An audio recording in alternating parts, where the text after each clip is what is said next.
Hi everyone, welcome. I got my glove on. I'm getting ready to deal with a couple of my worm bins. One of the bins is a bin that I think needs feeding. It's been 10 days since it got some food, and I bought a whole bunch of stuff down here with which to feed today. A little bit unconventional, a little different from what I feed recently. Got some leftover rice. Some of it had been frozen from the previous time there was leftover rice, and then last night some leftover rice. 2 days worth of coffee. Oftentimes I only come down here with the night before, but today I've got the backlog from 2 days worth of coffee. I've got a lime that's seen better days. I just cut it in half for easier access. And what you see here is a couple chunks. It's been broken into a few pieces now of some homemade bread. Didn't really turn out quite right, but I figured what the heck, give it to the worms. It's been sitting in the freezer for quite some time now, so the worms that I'm going to be feeding are my mixed batch of worms, if you will. It's a combination of red wigglers, Indian blue worms. I think it's mainly Indian blue worms, and a few night crawlers too. So I'm gonna go get one of those bins up on the bench here. One of them is the bin with the worms in it, and the other bin is the castings that those worms used to live in. So I'm holding on to those castings, allowing some time for the cocoons in that material to hatch. Little baby worms are in there, and I've already got feeding set up on the edge of the bin, trying to lure the baby worms out of that material too. So maybe we'll check that bin out first, then we'll proceed to the feeding of the adult worms. So let's get to work. So the stuff out here has been more or less left to air dry. And as the stuff dries, it's supposed to become less and less hospitable for worms to remain in. So as babies emerge, the hope is that they're going to, find it pretty comfortable for a while at least, but perhaps next week as the stuff gets even drier, perhaps they'll start craving some material that's a little bit more damp, perhaps a little bit more rich with food supplies. So, these cocoons, they look just like this. This one's kind of medium in color. Usually they get pretty dark when it's time for them to hatch.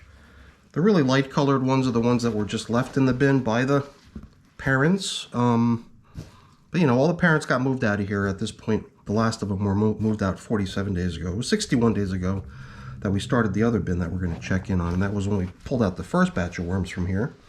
And then 2 weeks later, the last of the worms were evacuated out of here, leaving only their eggs behind and their castings.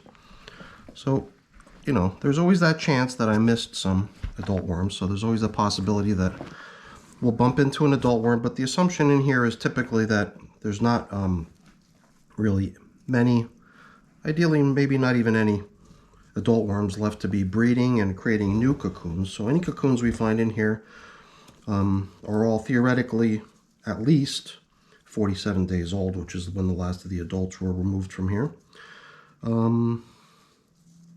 And going back to being who knows how old, Some of the cocoons might still require some time to hatch. Some of them, hopefully a lot of them, have already yielded their baby worms. A lot of times I'm just looking through the material, trying to ascertain whether there's still a good number of babies cruising around in this stuff. Because after a certain period of time, you have to assume that enough time has been given for all the cocoons to hatch and all the baby worms to emerge. But then I always kind of factor in a little bit more time because those little tiny baby worms, I could see them just kind of hanging out in their own little private space where they came out of their cocoon looking for food and whatever before they start to grow in size and really start venturing around throughout the bin. So I always assume it's also going to take a little time for the babies to grow to a decent size where they're going to actually start roaming around the bin and exploring. Hopefully eventually find their way over to the area where we're trying to gather them up, which is this end of the bin. So I don't know. I often find a baby worm here or there. Sometimes I don't. And at this point I don't think I've seen any. Sometimes the easiest way to see them though is just to take a bunch of this stirred up material and wait a moment. Because maybe that baby worm was just kind of hanging out doing nothing, but now that I've kind of disturbed it a bit, maybe it'll kind of start squirming around and moving a little bit, which might make it a lot easier to spot them. But I'm not really too worried about not spotting them. It's a good sign, which tells me the end might be near. And you know, in the past I might have even considered this as enough of a inspection to determine that, hey, I just see no baby worms and the material must at this point be completely evacuated. You know, I don't know. And after 47 days, who knows? Maybe that is the case, but I'm not in a particular hurry usually. I can let this go as is for a little while longer. Over on this side of the bin, no drying of the material is permitted. Here the plastic coverings are really intended to sort of force the recirculation of moisture within the bin, just to keep this end of the bin really cozy for the worms, so that if they do make their way over here, they're most likely to stay. Not only because of the moisture, because of the fact that there's, you know, nice fresh bedding and a little bit of food sprinkled into this end of the bin. So we've pretty much made it into a space that they should really be completely happy to remain in indefinitely and not feel an urge to return back out to the dry and barren of food castings over out there on the other side. So here and there I definitely saw a worm or two. Here's one. You know, got to keep in mind this is a nursery bin, so maybe there's still a couple that were a little bit larger that snuck through, and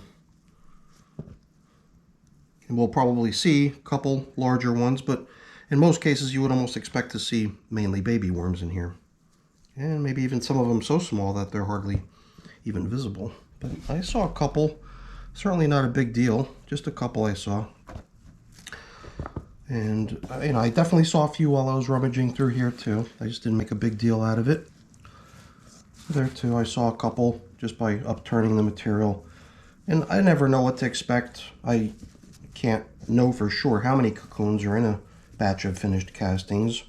I just make the assumption that there's got to be a bunch, you know, and that within a certain given amount of time, I should expect to see the babies that were in those cocoons. So this is definitely not a process that persists into the future indefinitely. At some point, oops, there goes my glove. Time for a new glove, I guess. Yeah, at some point, the assumption has to be that this stuff is in fact truly finished compost, devoid of any worms anymore, because all the babies have hatched.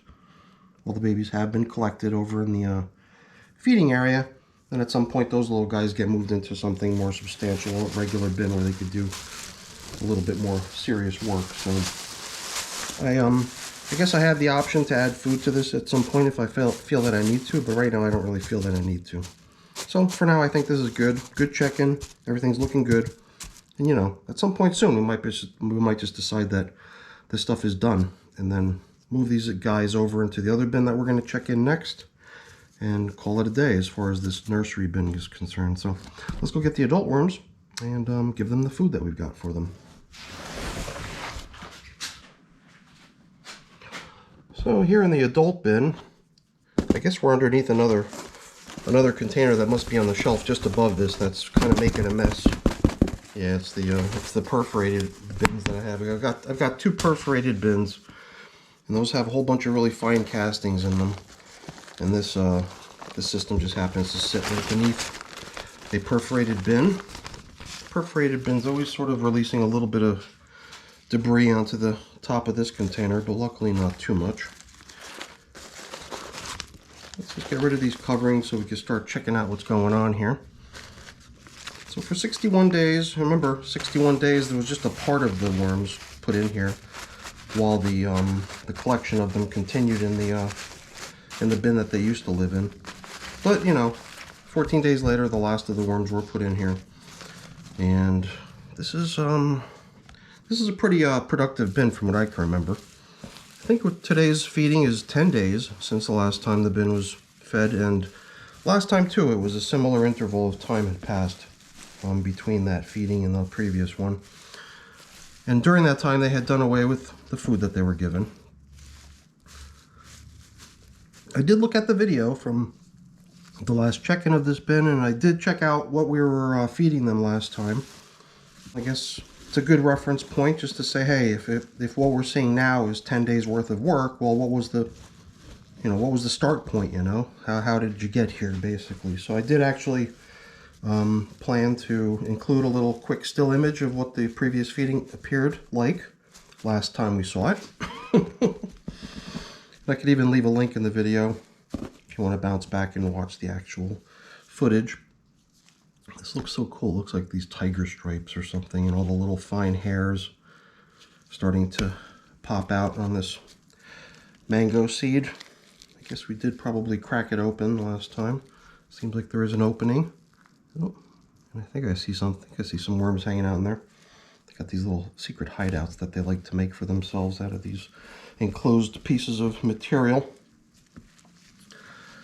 So let's see how they're doing. They've got a whole bunch of paper that had been placed down right beneath them, all this shredded paper here.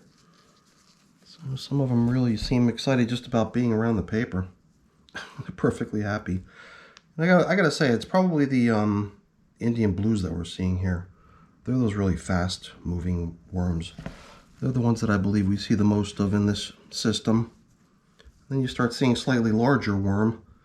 Then it starts to get a little bit more difficult to tell. Is this a nice big fat red wiggler, or is this just a slightly skinny European nightcrawler? Both of those other types of worms are supposedly inhabiting this population as well.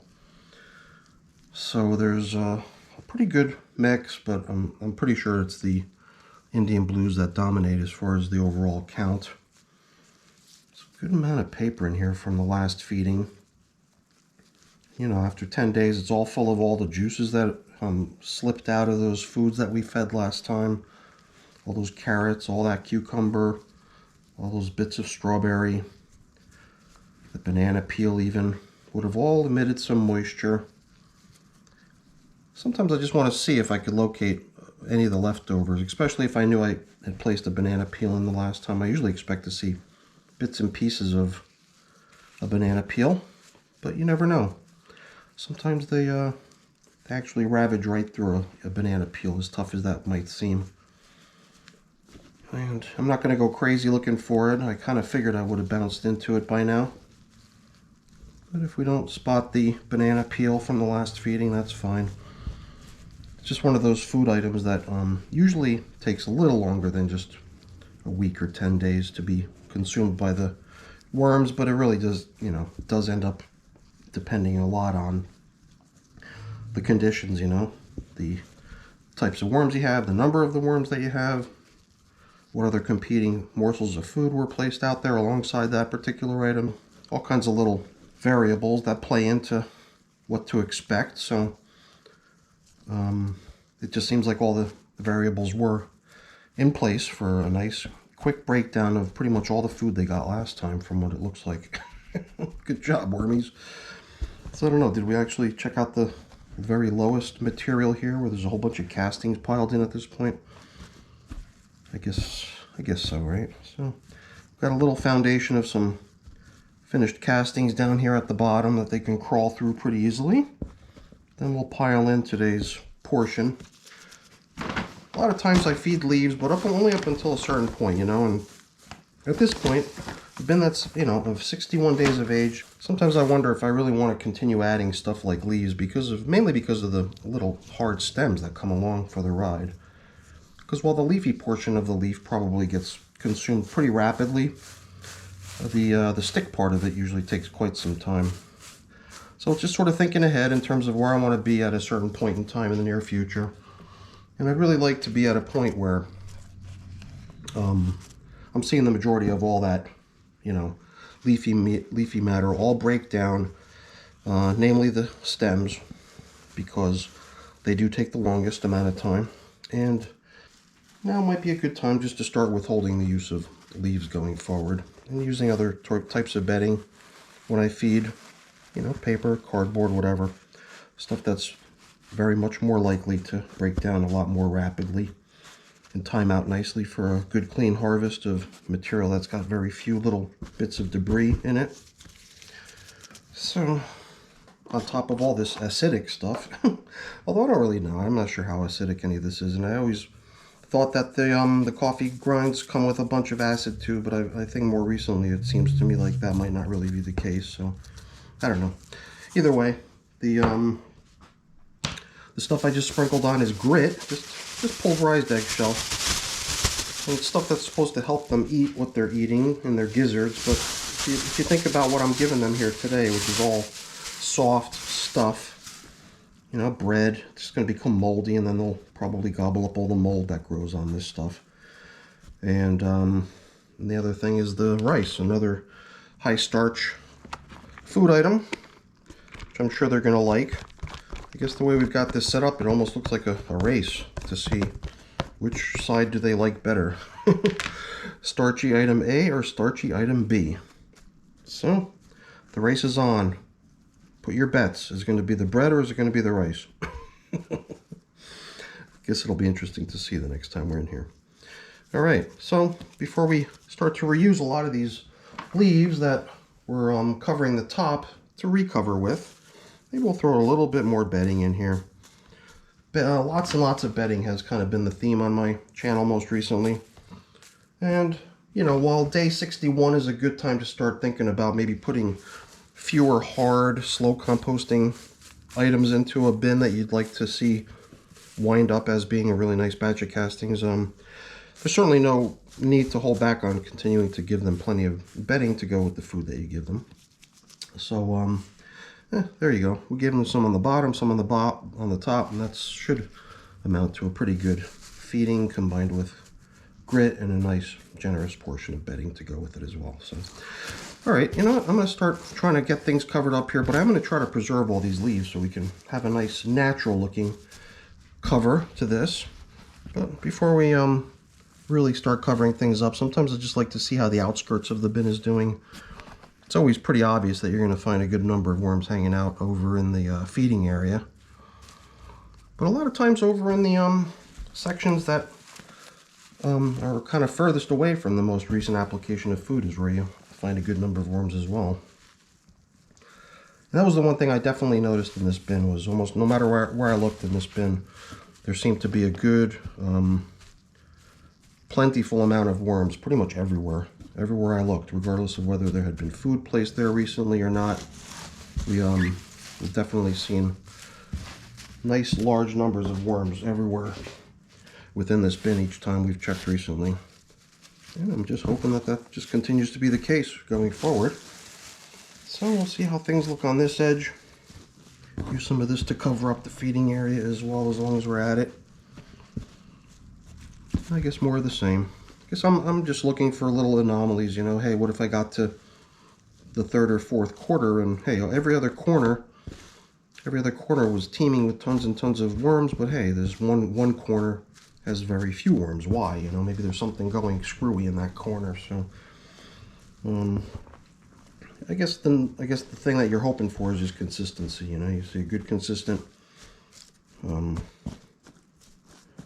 material everywhere, pretty heavily broken down bedding everywhere, a good amount of castings intermingled with it, a good amount of worms all working this stuff, good moisture levels throughout, and pretty consistent. So it does seem to me like we've got ourselves a pretty nice bin continuing here. So let's get things covered up and let them continue with their work. Good job, wormies. This is always a fun bin. I think usually I get a little bit more distracted. I just find myself probing around and really enjoying the worm maintenance activity. So I don't even know how much time I took, but it seemed like it went pretty quick. Time flies when you're having fun. Okay, I think we've got a pretty good level surface. We'll just put everything back pretty much the way we found it. At some point we might start using some of these older pieces of paper as bedding to go hand in hand with the feeding, but you know, I had the coffee filters that came with the coffee. That was a good generous amount of bedding right there on its own, but then on top of that, all that shredded paper. At some point we might use these pieces of paper too, and they'll go just as quick as the rest. So that's where we are. Good job, mixed bag of worms. That's it for the video. I got a little bit of cleaning up to do around here. I'll put everything away, but I'm not going to keep around for that. That's boring. Let me just really quick before I go say thank you. Thanks so much for watching. Hopefully you enjoyed the video. If you did, please remember to leave me a thumbs up. That's always really appreciated. And if you haven't done so already, please also consider subscribing to the channel too. That's really appreciated as well. All right, everyone. Have a great day. Thanks for watching.